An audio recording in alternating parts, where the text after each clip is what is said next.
There's no camera there. It wouldn't be a Shawn stream if there wasn't an issue. We decided to use a brand new browser source today to make sure that you can see everyone's face, including mine, which I just absolutely love. And now my face is all big, and here we are, and we are good. But it wouldn't be a Shawn stream if there wasn't a technical issue, which is perfect. So hi everyone, good morning and welcome on in.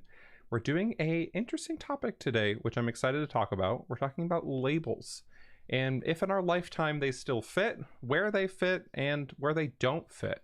So I'm excited to talk about our guests. We have 3 guests with us today who will be talking about their history of labels, their history of using labels, their labels that may have changed, if they've changed pronouns in their lifetime, and all conversations about that. At the end of our discussion today, we are going to open a little bit of a Q&A. So people had questions or were like, hey, can you go into a little bit more detail about that thing? If people who are guests are comfortable doing that, they will. Otherwise, you can probably message them privately. And I bet if they feel comfortable, they'll talk to you. And if they don't, then unfortunately, this would be the only time. Simon is such a star. How are you? Oh, mister, thanks for winking at me. He's been doing this thing where he just loves to wink at me, and I'm convinced that it's because he wants treats, and that's the time that he's doing it. So we'll give him some treats to start, and then we'll get ready. You folks are not here for me, you're just here for Simon, and we understand. We understand that it's just for the cats, no one else.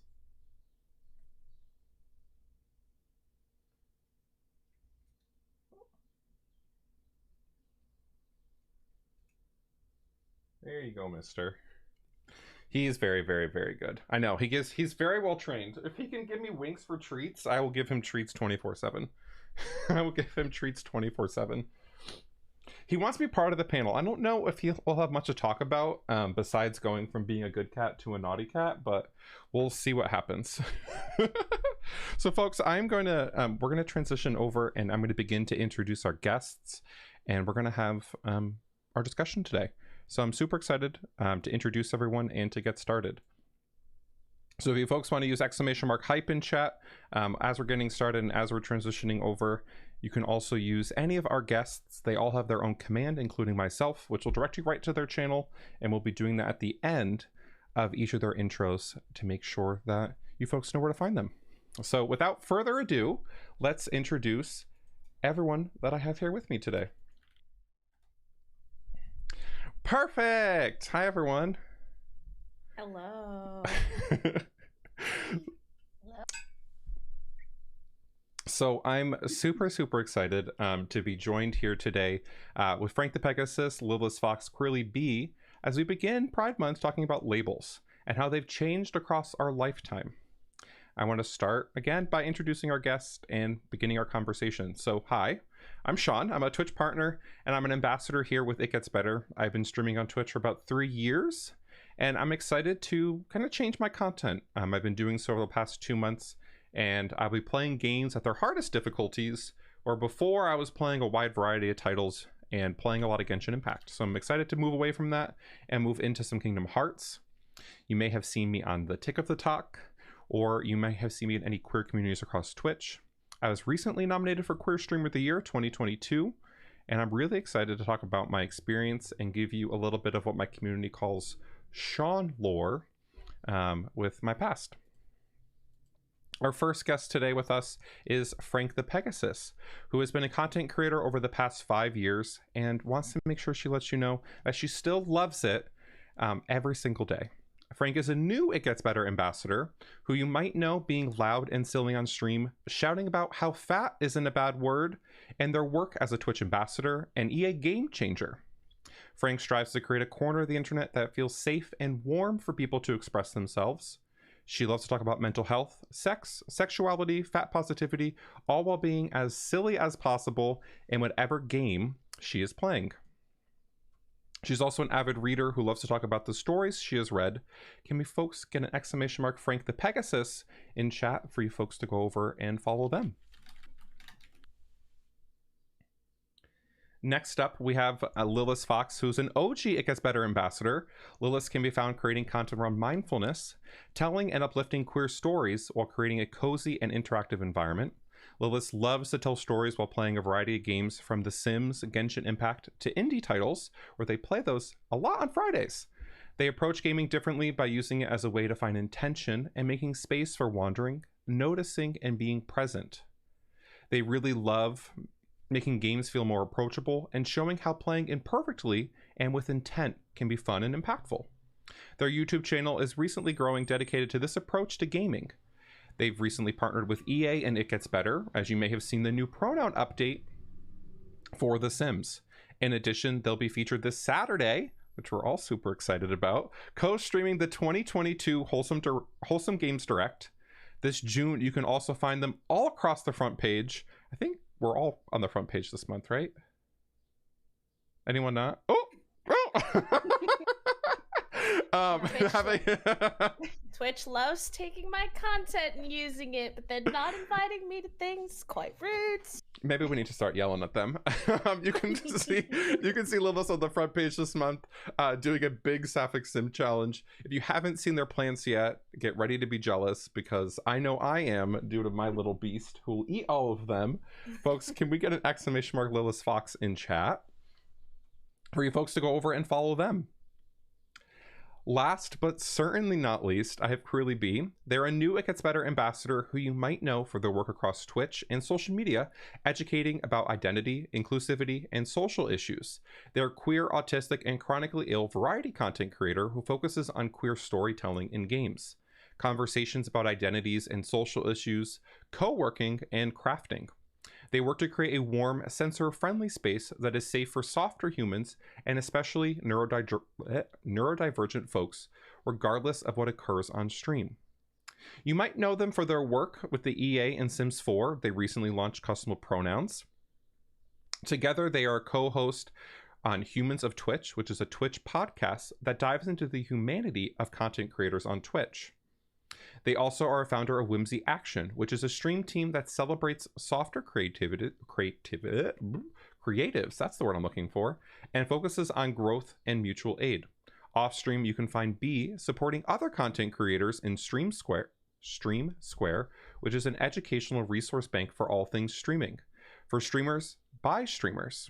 Can we bet an exclamation mark QueerlyBee in chat?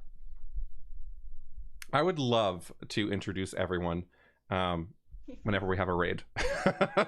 You have the job. You have the job. Go back in the VOD and clip this and be like, perfect, go for it. Shawn said it better than I did, so here we go. Perfect, go for it. So something that I like to do whenever I do podcasts or anything of that nature is I'd like to try and have these bios, because a lot of times on Twitch we're very used to introducing ourselves and you're always like, what do I say? Someone just rated me, what do I say? So I always try and do these things. I think they're a lot of fun to listen to someone else talk about you and someone just be able to go into detail. So I wanted to start our conversation today by talking about our labels and being able to hear each person's voice, saying their name and the labels they use to describe themselves. So I'll start and then you folks can follow. My name is Shawn. I use he, him pronouns and identify as bisexual/queer. Frank, if you want to go next. Yeah, I'm Frank, FrankthePegasus. I use she, her pronouns, and I am queer and polyamorous. I'm Lilas. I use they and she pronouns. I identify as a lesbian and also non-binary, and sometimes I also vibe with genderqueer, mostly because I like the flag, not gonna lie. Colors are a great indicator. Yes. Hello, friends. My name is B. I use they, them pronouns. And when I want to keep it simple, I use just queer. But if I want to share a little bit more about myself with someone because I trust them or care about them, then I will let them know that I also identify as non-binary, lesbian, asexual, and polyamorous. Yeah, so I think that's a great spot for us to start. And B said it perfectly themselves, where you mentioned how you have some identifiers that you use publicly, and then you have additionally some ones that you have that you will say if you're close to someone or in a private conversation. So like myself, I use bisexual publicly. I use the queer flag and I use the bisexual flag everywhere for the most part. And then if I'm talking to someone, I'll use the term queer. Like, I don't need to give someone my sexual or romantic history when talking to someone, and most people really don't understand the queer term. Do you feel that the labels that you currently have are the labels you've always had in life, or where have they transitioned from? Before, I just want to let you know, chat is saying they can't hear. Yeah, I just turned everyone up. You folks okay, should be much better. Good. So do you want to start, because you were the one who brought that conversation in? Me? Just, yeah, but labels. And have you kept labels your entire life? Where do you feel labels have went for you? My labels have definitely changed over time. I didn't get to start exploring queerness until I was like thoroughly exploring it until I was a little bit older, just due to like some life circumstances and such. So, for me, it took me a little bit of time to figure out what those labels were that felt really right, and those definitely shifted and changed. I used to refer to myself as pansexual before I started identifying as a lesbian, for example. I didn't always know that I was ace for a long time. I knew I was queer before I knew I was ace. So certain things were easier to identify than others, and as well as certain labels were less vulnerable to share than others for certain reasons for myself, and what I was most comfortable with versus what felt a little bit more uncomfy. I looked back at like my first coming out post on Facebook I made on coming out day in like 2016 or 2017 or something like that a while ago, and it was very cute because past B was like, I think I'm non-binary, but I'm not ready for that one yet. So I'm just letting you know that like that might be coming. But I'm not, just pretend you didn't see it, but also don't be surprised if you see it. So yeah, I definitely don't think I've had the same labels over time, and some have been more comfy to share than others at certain points with different people. I feel like that experience of like letting a small group of people know that maybe this is a label that I've kind of been thinking about, but I'm not don't tell anybody, is such a relatable situation, because you're like, I feel like I need to dip my toe in with a group of people, or like maybe dip my toe in making it public because I've been thinking about it and see how that feels. Like that's like part of the process of labeling, I think, is to like try it on privately and be like, yeah, that feels okay, I guess, but I don't really know how it's going to be in practice. And then you're like, not for realsies, but like for like maybe funsies for today only. How does it feel now? Yeah, I feel like everyone goes through that. Yeah, it's such a relatable thing. Like I definitely had that experience personally. So thank you for saying that, because it just was like, Yeah, I totally relate to that. For me, it's been very different for my sexuality versus my gender. With my sexuality, I sort of like came out as lesbian and then eventually sort of gravitated to the word queer. For a while, I used the word queer as like, this is going to encapsulate my entire person. So it's going to cover my sexuality, but it's also going to cover all of the ways that I never sort of fully fit into like a cis identity for my gender. For a long time, I was fine with that. And like my gender expression was my gender expression. It changed very often. People were sort of used to seeing me do that. And it honestly wasn't until I started being more present on Twitch that and I don't know if it's just Twitch, but also like other things going on in my life. But I started feeling this sort of push to parcel it out and name it and think about it more and put language to it. And at first I was like, is this actually like benefiting me? Is this something that I need to be doing? But now, and it's only been a couple of months that I've been out as non-binary and also like labeling myself as that. But now I just look back at that and I think even in these 3 months, the people it's brought me to and like the understanding that I have about myself from being able to have like informed conversations about that part of myself has made a huge impact on me. So mine has been very much like going from like this like cozy umbrella term that like just sort of encapsulated everything to like now sort of like getting into some nitty gritty like words. And that's something I never thought I would do, but I've been really happy with it. So Yeah, and I feel that too, because that happened with me. I'm assuming potentially maybe happened with all of us with Twitch, but like with Twitch, I was able to find a space and find a community who accepted me for where I was at and where I am at and where I'm going. And they were able to say like, hey, I'm this label, and I'm like really proud of this label. And I'm like, oh, I didn't think about that label of identifying myself at all. Do you feel that there were other people in your community or in communities in the past? So like many of us have been on the platform for over a year. I think we all have. And like you may have a previous community that may have introduced and taught you about stuff who may not currently be there or may still be there. Do you feel like those communities in different spaces allowed you to explore more, or like where did you think your exploration came from? definitely. I actually was inspired by, not to be like plugging it here, but like I was inspired by a lot of It Gets Better ambassadors.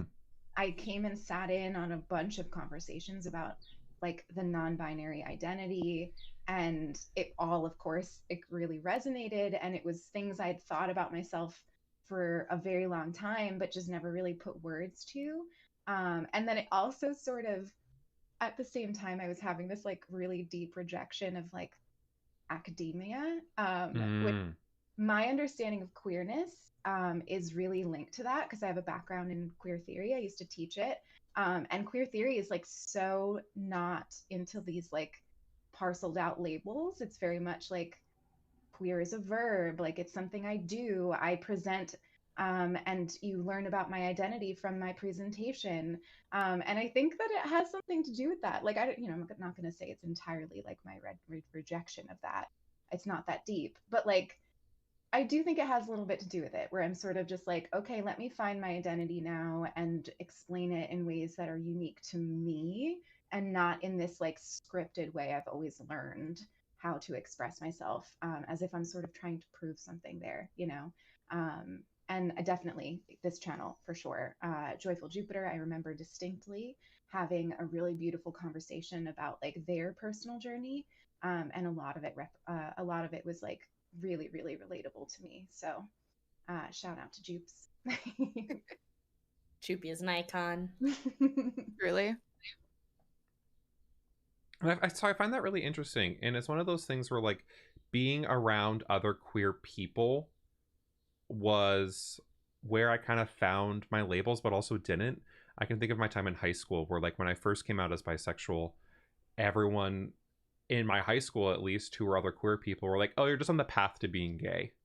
Like you're just on the stopping point, like you'll be gay, you'll come out as gay. And I'm just like, okay, well, like maybe that was your experience and was like where your comfortability was having that transitionary period, but not all bisexual people are like that, and I'm not like that. So it feels like the queer community can be very much a pro, and having the space of It Gets Better and fellow queer content creators where you can share and talk about your experiences, and maybe that might have you find those experiences for yourself. And the exact opposite, where people are putting labels on you that like do not jive with you at all. I do wonder how much of that has, I wonder, I don't know, I'm an old gay. And I do wonder how much of that, I mean, old by Twitch standards anyway. I wonder how much of that, like if I had been having the same exploration, because my experience was kind of similar to yours, Shawn, where like coming out as bisexual at the time, pansexual for a while, omnisexual for a day, queer now, was very much like a moment of erasure almost the entire way through, where you're like not allowed to have both. You're allowed to only be one or the other. Or in my case, it's really interesting that you were on the path to being gay, because I was on the path to being an attention-seeking woman, who was only into women for men, which is a very interesting thing because nobody was in the room with me when that was happening. No man was there. So that's an interesting, like, equal but opposite situation. But I am curious, like, what current high schoolers kind of experience with that. And I know bi erasure is still a thing. It's still very much a thing in media. It's still very much a thing that's happening. But is it as prevalent in younger generations? Or is that something that we're hopefully kind of moving away from? You know, I I don't know that we have anybody in chat that might be able to weigh in on that, but that is something that I think about constantly is like, would this be different if I was coming out now? And how would Mm. that have affected my entire journey? Because I rejected the label bisexual as a result. Because I was like, well, if bisexuals are seen as attention seeking, then I'm not bisexual because that's not what I'm doing here. And I like kind of internalized a lot of the erasure, and it affected how I saw myself and how I saw my label very, very much so. I also feel like sometimes on Twitch, I have this like pro con of like, I want to be verbally, authentically me as much as possible because I know it will help people.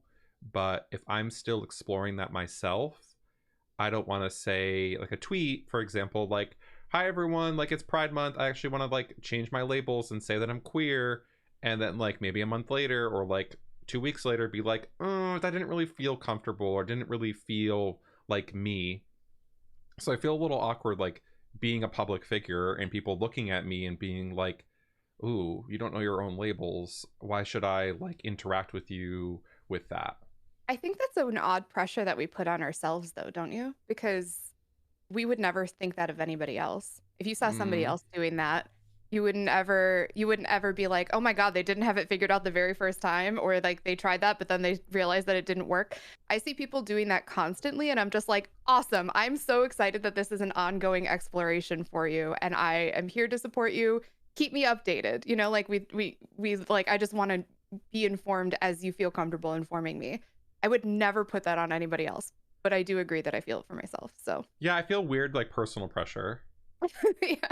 My experience has been like the pressure is there, but I would say that like it is all very internal because externally the response that I received was the opposite. Like Mm. at one point I wanted to try some neo pronouns. That was something that I was very curious about, within my own head, within my own like IRL life. And I was like not surrounded by a lot of people because we were in the pandemic. I wasn't with my partner at the time. I lived alone. Well, I lived with a roommate, but not a roommate I felt comfortable necessarily exploring that with. So I was like, my online community in this moment is the only community that I could try this with. And people gave it a try for like a couple of weeks, almost a month, I think. And I was like, you know what? Like, it's just not quite sitting right with me. I'm not sure if it's those particular neopronouns that I tried or if I would maybe not want neopronouns in general. And people were like, it was really refreshing to see someone because I have considered wanting to try with people, but I don't see people doing that trial period. It all happens kind of behind the curtain. And I really appreciated seeing you like try something and then realize that it wasn't quite working was more the response that I got than anyone ever being like, why are you trying things and not knowing what you're doing, you know? Like they didn't have that expectation for me that I had put on myself. The only Yeah. weird thing I will say is social media algorithms make it so those announcements don't always get to the same people, and I definitely did get neo pronouns for a while after I said like I don't think so. So that's the only challenging thing is like for folks to keep up with maybe while you're trying new things that you might get a little bit of that, but I love that voice that you gave. it's like the little internal mean voice. Yeah. I think for me, I don't know, this is maybe like the only place where I don't feel insecurity, which I didn't even realize. So shocker on that one. But I think it's because I grew up with a very scripted identity. Like my family Mm. very set ideas for what was possible for me and what I was allowed to do and what my life would look like. And when I came out as queer and discovered my queerness, my excitement about life, my excitement about figuring out who I was, all of that came to life and was like very much birthed for me. And I think that made me very much as an adult, as a streamer, as like anything that I am, just very, very into this idea that like things are always changing and that I get to discover things about myself on an almost daily basis. Like I'm genuinely one of those people that like wake up and journal and see like, what am I going to learn about myself today? Like I feel like a nerd, but like it's true. And I think because of that, I've made it almost part of my content, like whether it's my identity or just things about me changing in general. And I would just say that like everyone should do that. Like I think that the idea that we get to a certain age and we're done and we're cooked and we like know everything there is to know, it hurts us. It hurts us. And I think all of you saying that like your reaction, like the people that you've actually had have reactions to your announcements and things, that's what people actually want to see. I think people want to see you like getting messy and figuring it out because they're doing it too, and they want to know that it's okay, you know. At least in my experience, I don't know. No, I think you're exactly right though. Like I think almost the part of it is like the figuring it out process. And I think like when we are in public, we're expected to, we feel the expectation that we should have it figured out and we should only present a finished product. But I think people kind of revel, especially in like live content, like where we are sitting. And I feel like this is a very unique to influencer content creator world, maybe, but is like how much you want to share and should you only share the finished product. But I think a big piece of it, especially as live creators, is sharing kind of the journey, sharing the process so people can kind of see like it isn't I am not going to present you a life that is figured out and here is the finished product. Isn't it beautiful for you to just see that piece? Like part of it is kind of the beauty of showing all of the nitty-gritty and like the forward and backward and the upside down and turned around and all of that stuff. I think it's kind of I think refreshing is exactly the word I would use for it because you see kind of real life happening for you, you know? And I think that's something that I've noticed a lot with queer creators is that more and more as we become connected with each other, we're more comfortable getting in the weeds and getting in the mud of like, ooh, I'm not really sure about my labels. And I think the pandemic for many queer people really was like, oh, I'm alone with my thoughts. I get to decide what I want to do with life. For me, I decided that higher ed wasn't the space for me and that I really have and I know others The have that higher same ed experience. to Twitch streamer pipeline. And I was just like, I was done. I was just like, I can't be in a space or like continuing to be rejected for my ideas, my thoughts, and what I love to do with my life and having that be my career. And then moving into a space where my ideas, my life, and me and my labels are all super accepted. For me, like the pandemic really opened this door of like self journey for myself, one, and then secondly also being powerful enough to be like, oh, I can leave the things that don't feel good. Yeah, I also feel like, I don't know if you all agree, but I feel like I live a much more curated existence than I did before. Like because a lot of my friendships are online, all of my work is online. I don't come in contact with people I don't invite into my space as much these days as I did before. And I think that that has allowed me even more freedom to figure out who I am and to label myself, because I'm not put in contact with people that I have to like educate and explain my identities and correct my identities as much as I was before, which is something like it's a whole other conversation whether that's like a good thing or not. But it's definitely true for me. I don't know if it's true for all of you, but I think I forget sometimes that there is a whole chunk, like my family, for example, although they know I stream and are supportive of it, really only a couple of them. I have a very large group of siblings, and only like one of them really is in chat consistently. And we're all terrible at communicating with each other kind of outside of that. And so anytime we do get together, I'm always like, oh, right. You just like you're not practiced at this and you don't know. My partner is non-binary and has been out for years now. And my mom still misgenders them. And it's just like, well, when I can count on one hand the number of experiences that she has had with them in person, and probably how many conversations, on several hands, how many conversations they've had, between the two of them since coming out, and like, or I've had with her. And it's just like so strange to me to hear them dead named and misgendered, because I'm like, we are not around people that do that anymore. And she's like, it's not for lack of trying, it's just lack of practice, really.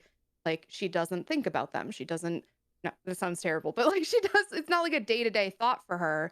So the pathway hasn't, crossed over for her. And so every once in a while it still slips out. And I'm just like, this is a strange experience. To have this experience is, I think, like the term of like, we don't invite those people into our space, or like, we're not in our day-to-day lives experiencing like anything outside of what is a very safe environment. And just like knowing that if you go outside of the little bubble that you've created, you might immediately be thrown back in, even with people that are good-hearted and trying their best. It's just like an immediate like, oh, right.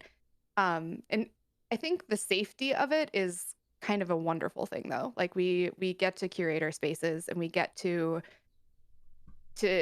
really put people there, and only invite in the people that make us feel comfortable to have that exploration. But it does kind of mean that there can be these like kind of big changes that are happening that other people are not necessarily privy to. And so, yeah, moving away from that space, it's like, oh, right. Maybe they are the ones that get like the more final product. Do you know what I mean? No, exactly. And like, I'm not on Facebook at all anymore. Like, I No. don't use the platform. So my life updates are on Twitter and with my community that I've created. So like, my parents, I'm seeing them for the first time in like 2 years this month, and we're having like a very long heart to heart about life stuff. And they don't know like anything about my partner, really. They know his name and they know his pronouns, because I specifically said, like, if you use my partner's wrong pronouns, like, we're going to talk about that. Like, that's going to be a longer discussion. And they're very much not queer friendly. They're very much people who are uneducated about many things. So it's going to be a really interesting conversation that I have with them.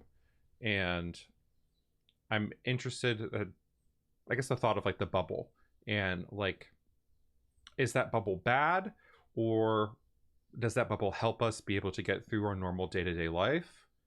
And like, I'm like seeing both sides of it. I'm seeing like, I like the bubble because the bubble allows me to exist and allows me to continue to work and do my job, but I don't really want anyone else to enter the bubble right now. Deserving of spaces where we get that freedom to explore, especially when we're at a period of exploration where that label or that, decision might feel very fragile. Because I think we all go through those periods where we're not feeling 100% certain about the label that we're using or the identity that we're picking up. And then if and when you feel you have the energy and spoons to step outside of that bubble and educate people who you think are worthy of your time and energy towards doing that, who have good enough intentions that you think they'll be responsive to what you have to say, then that is a choice that you get to make. But I don't think anybody should feel obligated to, because I think we are our own best reads on whether or not that person can even meet us at the level that we need them to meet us at. And now I know in my life, I know we talked briefly each about like families and the struggle of families, and I have a similar situation of definitely a lot of ignorance, potentially some homophobia in there, and there are some family members that I feel willing to go to bat with sometimes, because I think they just don't know and they could get there and they'd be willing to get there with me, even though it would be hard. And I have other family members that I am simply never going to navigate that conversation with, and they will never get to see the full magical me. They get a half version of me that isn't as expansive and as whole as other humans who I've allowed into my bubble get. And that is a loss for them, but I am not willing to open my bubble up to people who may perpetuate harm to me or the other people that I've welcomed into that bubble. Yeah, it's truly just not worth it. And at the end of the day, it's really not worth it for you to continue to hurt yourself after you've taken time away from that hurt. And like this conversation may be bringing up hurt for some people. So if you do need to take a step away, make sure you take that step away. And it's one of those things where family and their labels with them and things you say to them are very different than things that we say to others. So I find it. Does that go back into like what we refer to as like our labels publicly versus privately, or it like within that bubble versus out of that bubble? I feel like that is very much where that sits, right? Like, it might be that I have this like very simple way of expressing myself versus if you want to like sit down and have a conversation with me and really get to know me at my core, this is the array of things that I would talk to you about, right? And I think that that's kind of where some of that comes into play, Yeah, and it's interesting because some of those things, like, I feel like it's kind of like a Venn diagram. I'm a math person. My background's in math. So, like, everything in my brain always relates to math somehow. But, like, I feel like it's a Venn diagram. It's like we have the bubble on the left, which is, like, our truest self. I mean, the bubble on the right is the bubble we present to everyone. And there's that middle ground where there is some overlap of things that you present to both groups. But there are some things that I will never talk about with my family. Like, my family doesn't need to know my sexual history and doesn't need to know how I view sex and how I put sex into my identity and my labels. So, like, I just won't say it to them and I won't express that to them. Like, they don't need to know that. But, like, on Twitch, I'll talk about it. It's so incredibly personal. And I think that's really important that, like, as each of us discuss, like, this kind of idea of who and who we do not. For some people, their circle of people that they'll have those discussions with is incredibly small.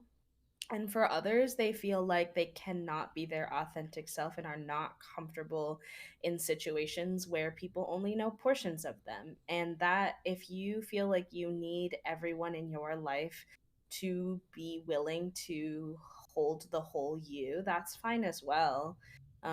It's just that we all have very, very different relationships with those people who can't see the whole us, and how you respond to that is completely up to you, and whether or not that relationship is something that you want to upkeep.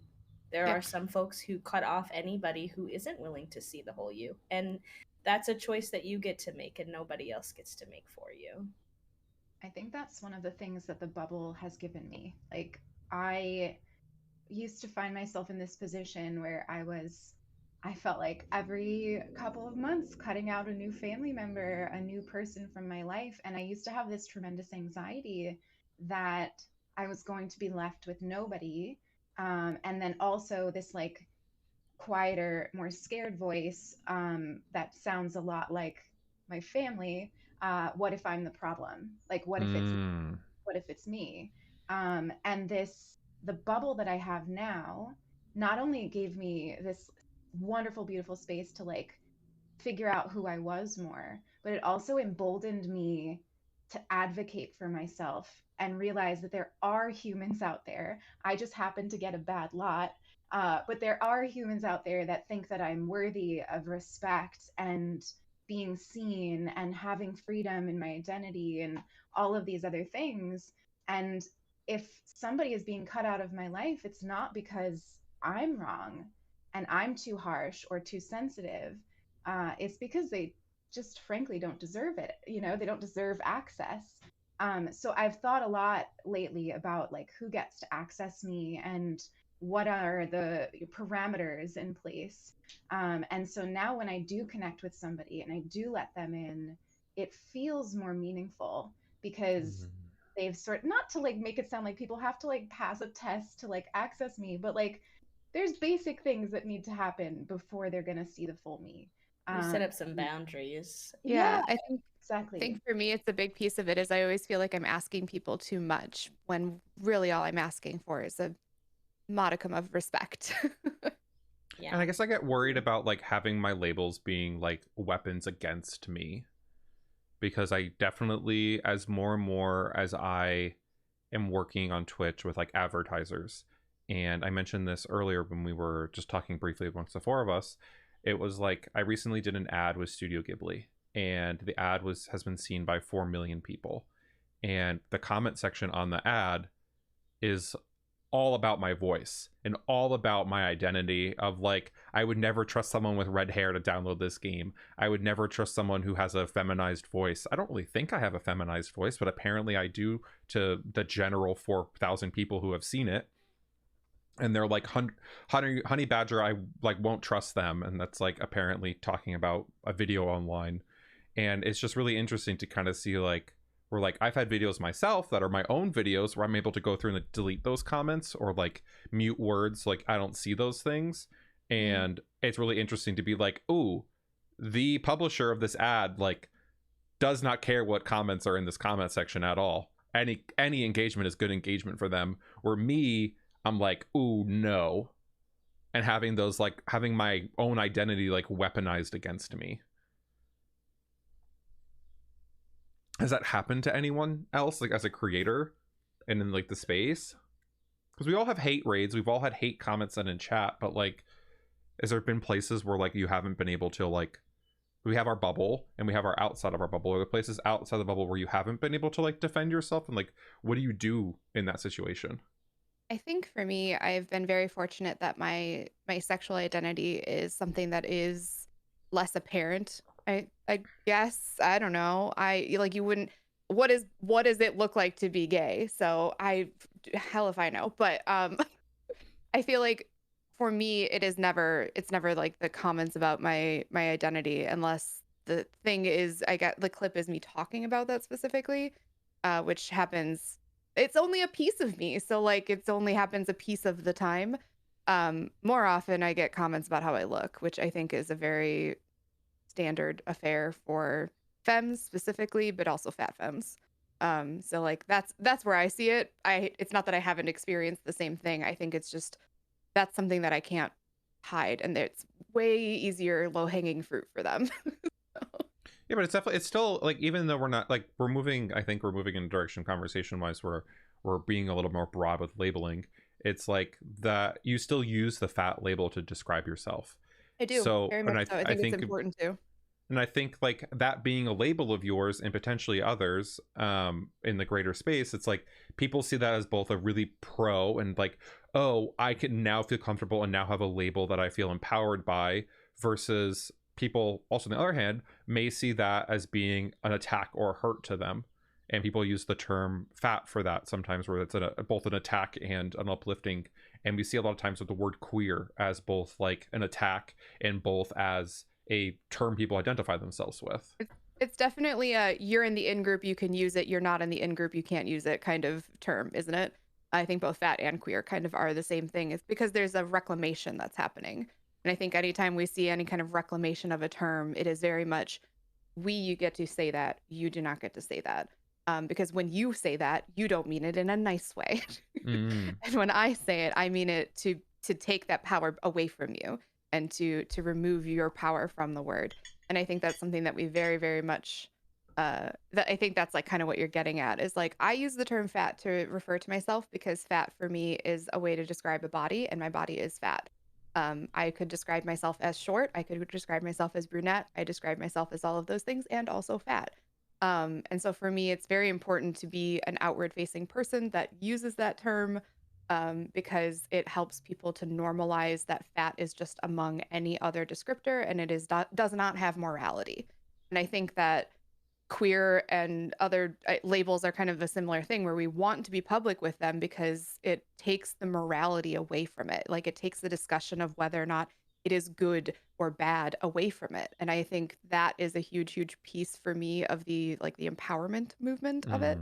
And like the part of pride that I think is really fun is that we get to actually be proud of those labels and say, like, you don't get to tell me that this is a bad thing. Like, you don't get to tell me that fat is a bad word. You don't get to tell me that queer is a bad thing to be, because I don't see it that way. There is no inherent good or bad to those things. They just kind of are. And they're only pieces of me on top of everything else. So, and I've been seeing it a lot over the past year on TikTok, where people are using the term like neurodivergent more and being public in their identity and talking about, that's a very, very personal thing, where they talk about anything regarding their own identity. Are there situations where people are feeling that like other even more broad and very specific like medical terminology is being like weaponized against them? Or do we feel that like you being vocal about that label is both educating, and like where does that education lie? Like, are you required to educate about your own identities, or can you do something else? I definitely don't think anyone's required to educate other humans in any capacity. Um, just like any content creator who doesn't hold marginalized identities, we deserve the opportunity to simply exist and um, prioritize our joy of things that make us happy. And that might be things like our interests and our experiences, and it's not always related to our identity. Um, I think I personally have curated a community where education is a part of the content that I do, and that is a choice that I've made, but I don't think it's a choice that you can make for other people where they should have to do that. And I also think sometimes I have more energy and spoons for it than other times. There are times where a hateful comment comes in and it essentially, I might address the reason why, and then they get banned and that's it and we're moving on, because today I'm focused on playing The Sims and I'm having a good time and I don't really feel like navigating into a deeper conversation about it. And there are other times where someone may drop a hate comment and I have the spoons and energy and the interest in pausing what we're doing and saying, no, wait a minute. I need to make sure that everybody here understands why what that person said was not okay, or help them. And I think I lean into the latter more often personally because I curate a community for neurodivergent folks. And there are a lot of times where I've had experiences where they genuinely just didn't understand what the social faux pas was that they had made.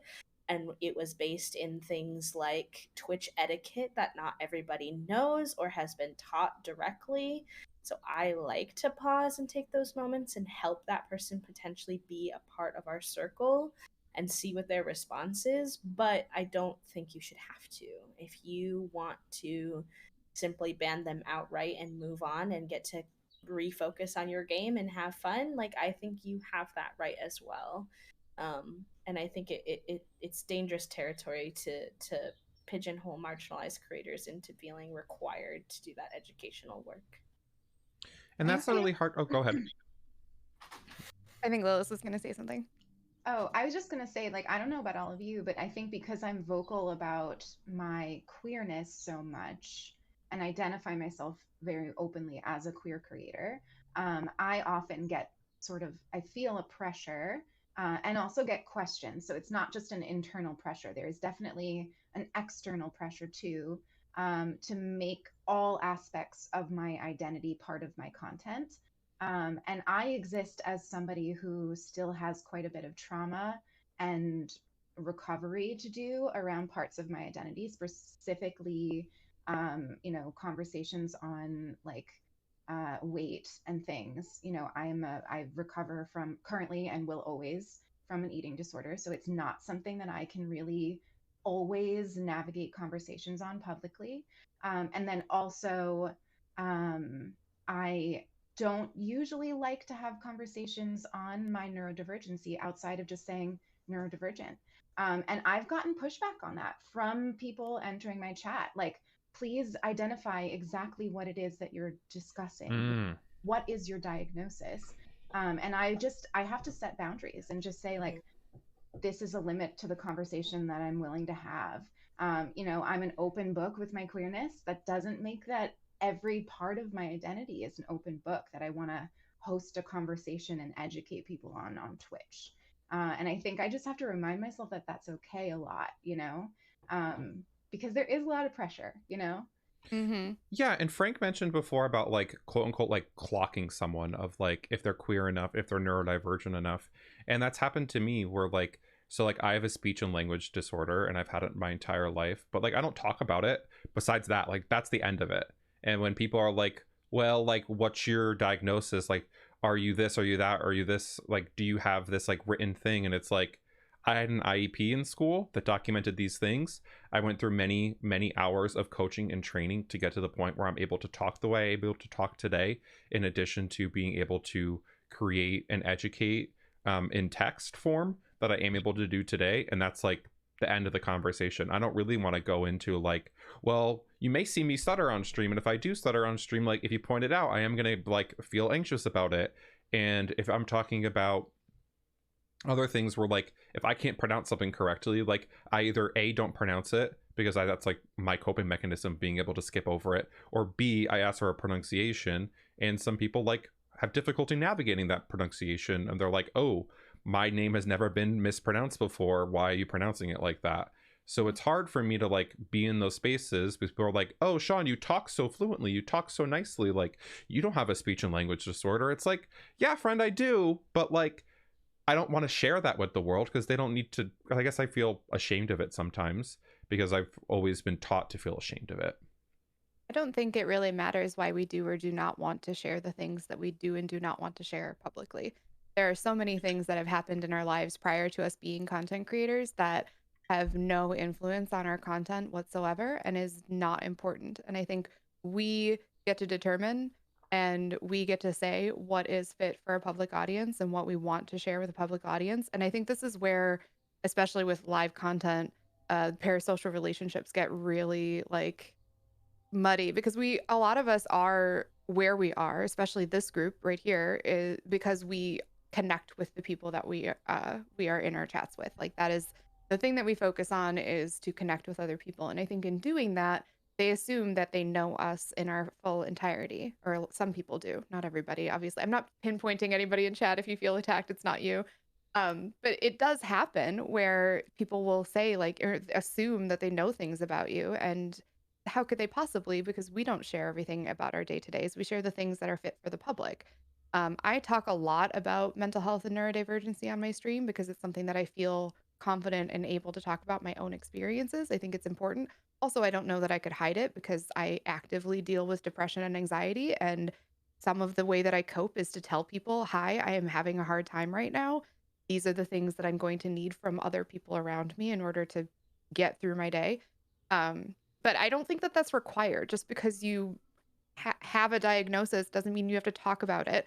Just because you like, do I talk about medications that I'm taking? Do I talk about, like I'm not going to show you my prescription bottles. You know what I No, mean? you don't need to see my prescription bottles. Right? Like I feel like we're allowed to set those boundaries, and if somebody is unwilling to respect your boundaries on that, it is like a perfectly okay thing to say like, you are not allowed in my space. We've talked a lot about like, this is a space that we've been able to curate, and so much of the safety of this space is because the people that are in it are willing and able to respect our boundaries. So yes, I think that there is some like, when you want to, when you're able to, should you explain yourself? Should you talk about, should you educate? Yeah. Required though feels like a very stilted word. Like it feels like that is suddenly like, well, no, because not every day am I going to be able to, not every day am I going to want to, and nor should I have to. We're not puppets. Right. Like, exactly. We're not here as your tool or to answer any and every question you might have. I think often something that I wish that more people understood as well is that if you hang out in someone's space on a regular basis, you're going to get to learn a lot of things. Most of us will, here and there, as it feels very natural to do so, will share pieces of ourself and our history and our identity as it is relevant to the conversation that's happening and as it's relevant to maybe the game that we're playing, etc. And so you might get to learn a little bit more about us that you're curious about. And similarly, if you've been a part of my community for a long time and you have a question that you'd like to know about me, I'm much more willing to answer that question to someone who has shown genuine intentions, who has been a part of our community, whom there is a level of trust developed there, than I am with a random person who comes in as a first-time chatter and is like, can I ask you this question about your very personal LGBTQ identity, please? Like, that's not appropriate. And yeah, I love these voices. We were talking earlier about using our own voice as our alerts and things. That these voices that you create need to be your alerts. Truly. But for voice acting.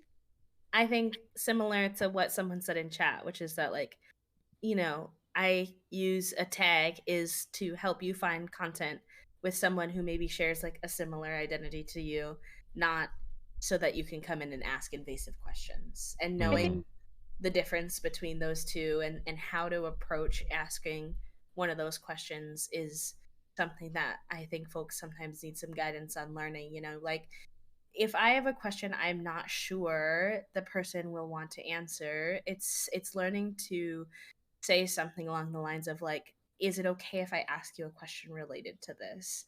And or like I've asked the question and saying, if you don't feel comfortable with answering that question, that's totally fine. I was just curious, but my curiosity is not more important than your comfortability in this moment.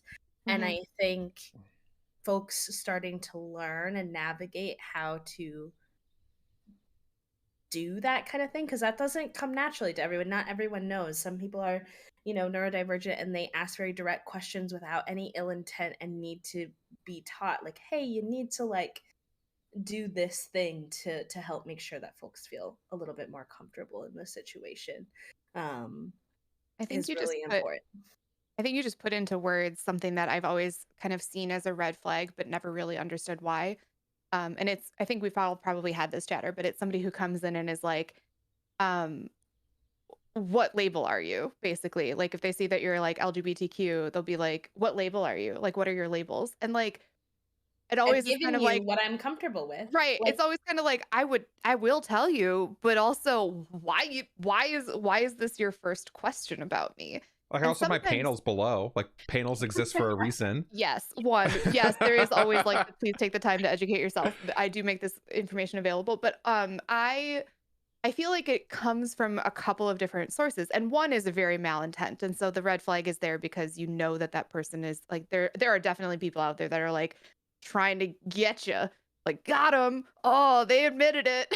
Like okay, but then there's also the person that I think is maybe new to the community or new to the umbrella, new to exploring their own, and is just genuinely curious, but like is kind of, as you said, like doesn't necessarily know how to ask that in a meaningful way. I think one of the big things when you're asking somebody vulnerable information is to also offer vulnerable information because it makes it feel like there's a reciprocity there. And I'm not saying you have to be like, hi, I'm blah, blah, blah, blah, but even coming in and saying like, hi, I'm neurodivergent and I'm curious about like what kinds of neurodivergencies you have. And like even that, I would immediately be like, well, now I'm more willing to tell you because you told me that you're neurodivergent rather than being like, what kind of neurodivergencies do you have? And it's like that feels aggressive and kind of creepy. Like why do you want to know? What are you going to do with that information? You I know? had to learn to become more patient.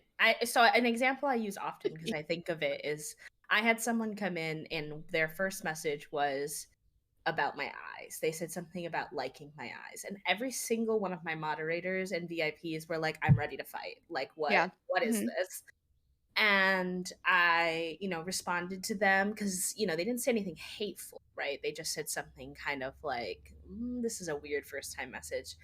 And their response back to me was, oh, I'm sorry. I also have a lazy eye. And I was like excited to see someone live doing streaming, being a public figure and has a lazy eye and it isn't, hindering them. And I think that experience and similar experiences reminded me to like pause and be more patient with people and not have that like instant almost trauma response to want to fight, right? Mhm. um and give I folks a chance. But I think that, like you said, like helping people learn like, hey, like give a little context Mhm. to what you're saying. They may Yeah. have never been in our streamer's shoes, they may have never been a live broadcaster and may not recognize how weird and aggressive that comes off on our Right. end of things. What I always say is read positive intent into what people say. Because if you lead with the idea that they are doing it with a good intention, let them show you that that's not what they mean.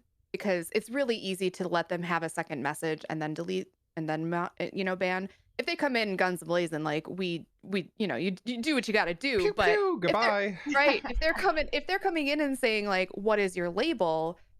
I definitely always try to lead with the assumption that they are genuinely curious, because they'll immediately tell you if they weren't. Like, they'll immediately make that intention clear after you've answered the question, or after you respond with, hey, that's in my panels if you want to know, or like after you set your boundary, they'll immediately let you know, I am not willing to respect your boundaries, or I am not, like, I'm here for the wrong reasons.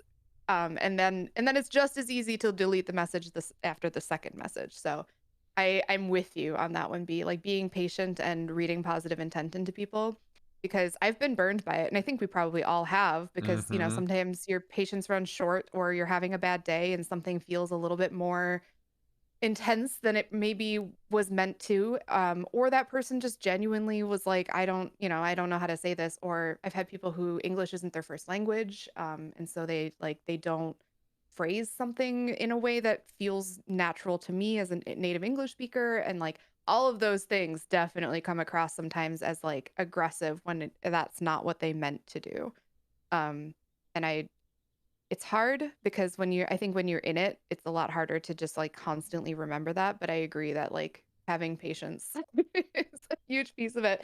It's not, I should be very clear that that does not negate anything else that I feel like we've said about, like, we're not required to have that patience. It's still okay to like have days where you're like, no, not today, not out, good, not doing it.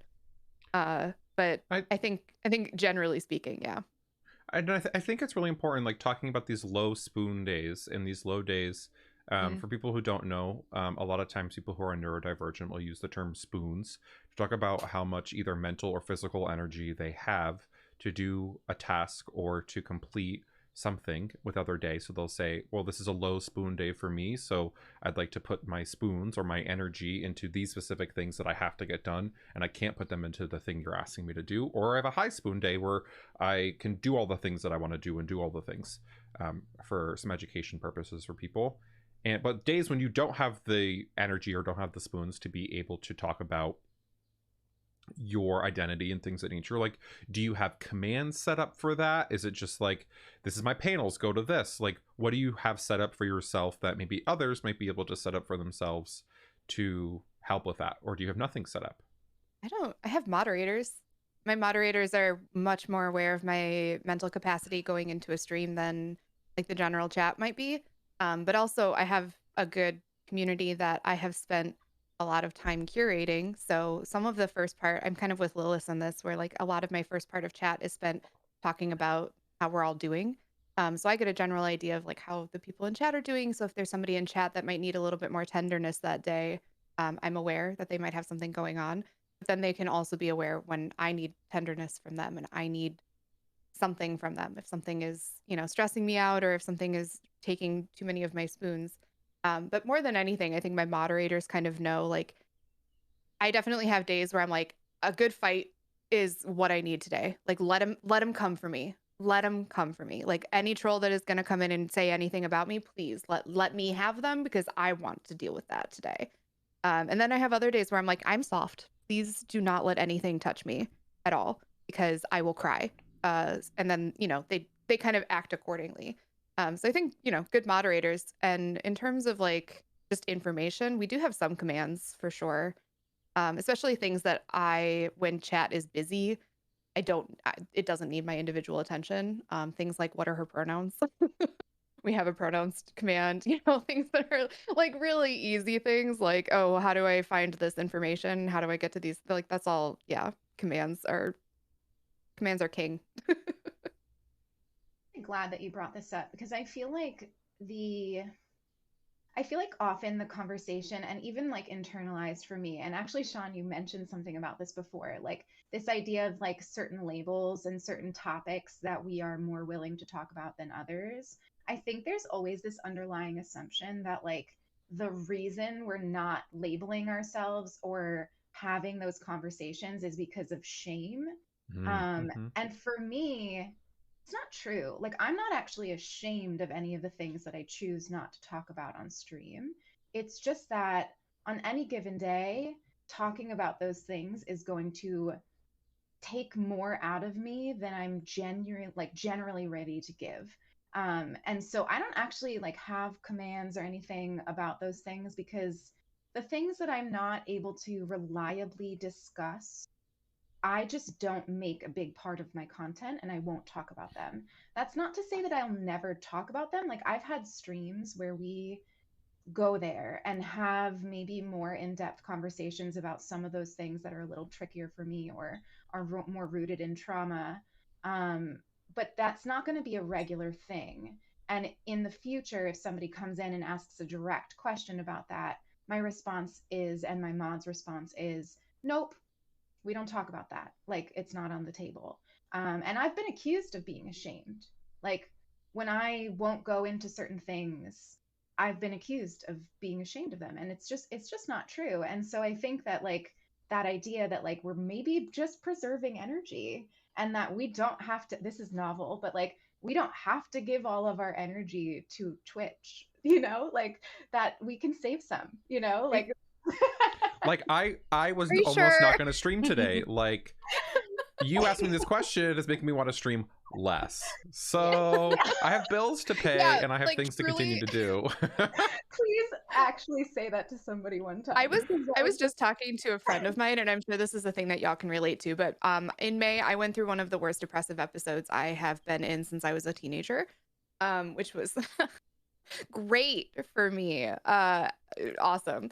But it meant that like any of the days that I was live, which was not that many, I was not doing well. I was like, I am here kind of out of a sense of obligation. I am here because I kind of need to be, because this is my job, but I'm not doing great and I don't really want to be here. And I'm like on the verge of not being here. And I was talking to a friend, an IRL friend who does not stream and has no concept of Twitch. And like, she knows what I do for a living, but like doesn't, it's great to have friends like that.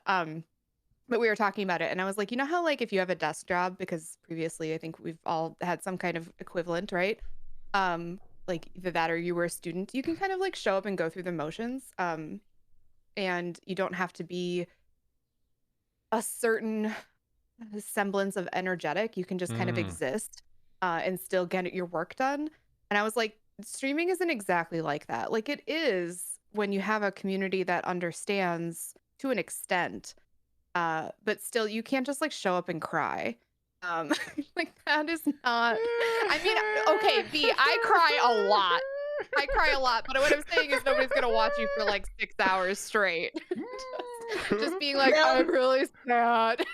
I cried for an entire hour on stream once, and it was the highest viewership I've ever had. Listen, I cry all the time. So purely on the idea of existing, someone recently described my content as B goes live and does what B would have done anyways, and is just live while they do it. But that is, I understand what you're trying to say. This idea of being able to be on or off is a conversation I have frequently as a neurodivergent, as an autistic creator, is that sometimes I want to be in community with folks and I don't have the spoons to be on.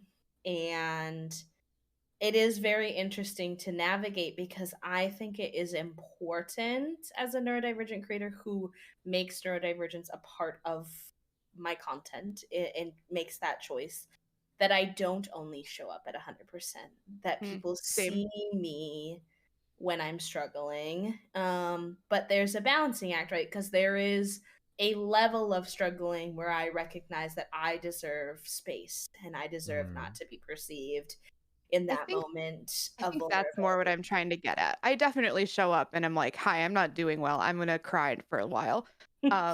That's part of, I think, when I talk about like I show up and I talk about anxiety and depression, like this is, you get to see it also.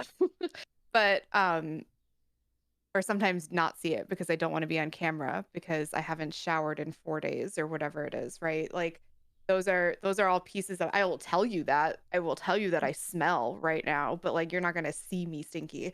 But I still think that there is a certain amount of like, if my job were to not be talking to a lot of people, I think that's a big piece of it. Maybe that's just what it is that I'm an introvert, and when I'm depressed, being an introvert is not streaming is those things don't work well together. Maybe that's all it is. I'm not sure. But anyway, I was talking to her about this and how like there is a certain amount of like I guess masking. There is a certain amount of like being a creator that you have to be.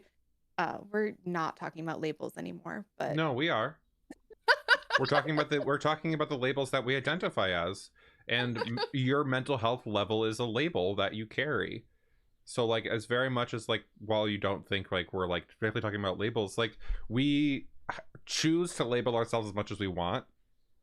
You can choose to label yourself exactly with the medical textbook anxiety and depression and mental health situation that you have, or you can be very vague. And like, while you're saying like, oh, they're not labels, they still are, and that's just important to like show these like very ranging things, because something that like Frank, you've taught me, and is having my camera off, like on days where I was really really struggling, but like had to go live to make sure that I could pay rent because it was a really important day on stream. I like had my camera off, and my community was like where's Shawn's camera? And like I made a command that like auto went off whenever someone said the word camera, because I was just like I did not want to talk about it. I did not want to go into explicit detail. I did not have the energy to do those things, but I had the energy to have my voice be happy enough to be on camera. Yep. It is But incredible how much this is definitely something that I think comes with the territory of also being like a fat creator and not always wanting to be perceived and deal with the excess of comments on my looks. And also like the needing to emote. Like I can make a lot of like emotion come out in my voice without ever looking at a camera, having the lights on, feeling like I need to do something or move or there's so much there that I like, if the camera's not there, I'm just like, I sound the same, but I won't look the same. Because I'm just sitting there like gremlin mode, you know, like and it's a lot easier. It's a lot easier to not have to emote or feel a sense of like, I don't know, people looking at you. It just is amazing how much more freeing that is. I saw B say something in chat about being a part-time PNG tuber, and 100% yes. Yeah, 100%. Highly recommend, especially if you're a spoonie. I haven't PNG tubered in a while, and part of it is something internally that I'm trying to or done like a no cam, whatever you use for those days. Part of what I'm trying to navigate as a human is to normalize the idea that you can be a content creator and just be the gremlin-y human that you are that day. And I wouldn't push this for anyone else and what your comfort level is, of course, but I want folks to see me on days where I don't have the energy to emote, and build a community off of the idea of respecting the fact that like I am still here to hang out with you. You just don't get that from me today. And it is easier some days than others. I am better at being less self-critical some days or others, but it is interesting to navigate for sure. are there certain times? Oh, go ahead. Oh, I was just gonna say I like that a lot. I never stream without a camera anymore. It's funny because when I first started streaming, I was exclusively a no camera streamer, and then I was like, oh, I'm gonna just like do it sometimes, and then it just became this thing where like I never don't use it. But I've been trying to get myself to do similar to you, B. Cancel a little bit less, still protecting my energy, but like cancel a little bit less on my off days and just show up as off, and see how that feels and also be okay with that. I think where I struggle, is something you mentioned before, Frank, is that like I have centered connection in my content and I have centered community. And when I'm not feeling well, I sometimes can't communicate, and I sometimes can't connect. Those are actually the two biggest things that happen to me mentally. And so being able to show up and like not being as engaged and or engaging is something that I really struggle with. And I'm trying to be okay with it because I really admire you for that, B. I'm like looking at your face on my camera right now, which is confusing. Trying to do eye contact. But yeah, so I don't know, it's something that like I really admire you for, and I'm working on myself, but it's definitely a hard thing because I sometimes can't show up and be me, like, or be for me that people are used to, because I have made it so that they pretty much only see me on good days. Yep. And And that is a big piece of it, isn't it? It's just like you want to be there and you do want to be that person for them. It's not that. But in doing so, you're also, I don't know if this is a thing for everybody else, but when you center community the way that Lilith has and the way that I have, that means that you're also taking on a lot of other people's lives, right? So when they're having a bad day, you are hearing about that. And it's not that you don't want to hear about that, but I think that there are days where you're like, I don't have this. I don't have it in me to hear about anybody's negativity.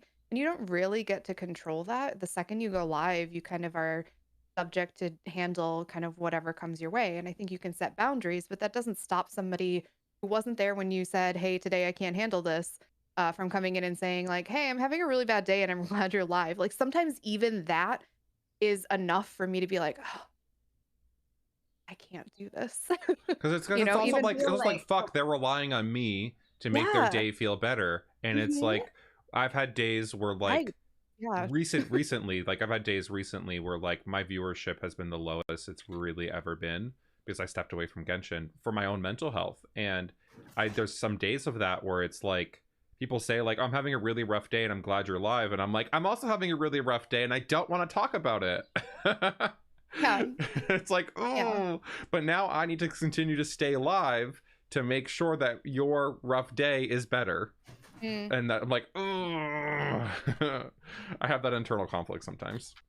Y'all in chat are getting some of like the major behind the scenes into how streamer brain works, the good and the bad, the stuff that we like don't really want to tell you about necessarily, or at least I don't, because I do feel guilty, I think, Oh is what it yeah. really is. Like I feel guilty for kind of feeling that way because I don't want to feel that way. I love when people tell me about their days. I used to be a counselor. That's my background. And so like I'm not a therapist on stream, but I do miss like I miss being a counselor. And so in a lot of ways I think like a big piece of why I stream is to have those connections with people and to talk about, to talk them through what's going on in their lives, or just like even be a sounding board and being a place where they feel comfortable to vent and talk about all of those things. And the days that I don't feel like I can show up for them, I definitely like take on as like a law that I have internalized. And it's silly, but it is something that I kind of am, you know, I think it's a big piece of sometimes why we might cancel is like we not only do I not have the capacity to really like tell you what's going on in my own brain because I need to isolate, or that's how I'm handling it, whether or not I should be. But also on top of that, like I don't feel like I have any capacity to take on anybody else's, even the most like minute small things, like them saying like they don't have to go into details about it. I don't even have to ask them about it, but even just sometimes them telling you I'm having a bad day and I'm glad to be here, they see that as like this is a comforting thought for you. And it is, most like 99% of the time it is. It's just that 1% of the time where you're like, I need to go. I need to go. These days when we've created content where we don't feel 100% ourselves, like after those, like do you feel euphoric about it? Like do you have positive relationship with that, or what does that feel like for all of you? Because I know for myself that day where I streamed and had no camera on and I had consistent numbers as I normally do, it felt good to me that I was like, oh, I can do this if I need to. But I've also had days where I've done it and my numbers have been the exact opposites, and my brain like raffles in that of like trying to feel euphoric around presenting not at 100%. I think it requires a lot if you really want to navigate not feeling like you have to be on all the time as a streamer, it will, if it's a path you want to go down, you will have to do a lot of unlearning of neurotypical standards of existence that feel even more prevalent when you are quote unquote performing live, right? So like, to tell you the truth, it really depends on the day whether or not I leave that situation feeling like really good that I went ahead and still went live and had a good time, even though I wasn't 100%, didn't have my camera on, maybe, or wasn't emoting, perhaps, if I did have my camera on. And I walk away feeling really good and really proud of myself that I let my community in that way.